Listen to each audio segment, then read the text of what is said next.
Test J, passage 3, question 18. Based on the passage, the relationship between strengthening current copyright laws and relying on passwords to restrict access to a web document is most analogous to what relationship? Okay, so I am not going into the answer choices too quickly. If you struggled with this question, it's almost a guarantee that you went right into the answer choices without thinking about it. That's doing the test passively instead of actively, and that's why you suck at the LSAT. Sorry, that's true, okay? You have to take time to predict answers before you start messing around. The answer choices, 4 out of 5 of them are wrong. And it's going to take you forever, and you're going to get distracted and confused and trapped.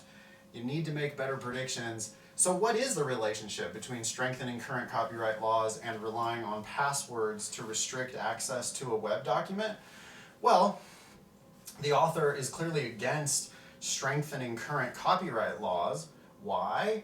Well, for one thing, says the author, there's a less restrictive way of protecting people's copyright, including relying on passwords to restrict access to a web document. If Dre is worried about you giving away the chronic on a web page, Dre can already prosecute the person who creates the web page that says, hey, here's the chronic.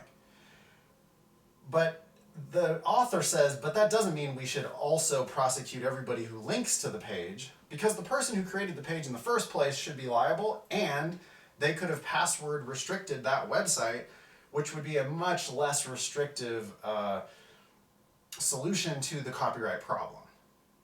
Okay, so I'm looking for, now it's going to be an analogous relationship, so I'm looking for something that would be like an extreme measure, which maybe isn't necessary because we have a less extreme solution to the problem.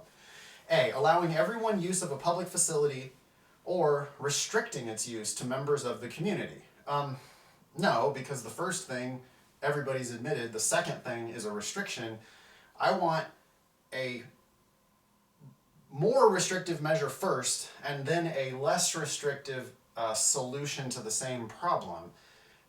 A doesn't, if you just, everybody's allowed in all the time, that's not any solution to any problem. B, outlawing the use of a drug and outlawing its sale? Nah. Use of a drug is one thing, sale of a drug is a completely other thing.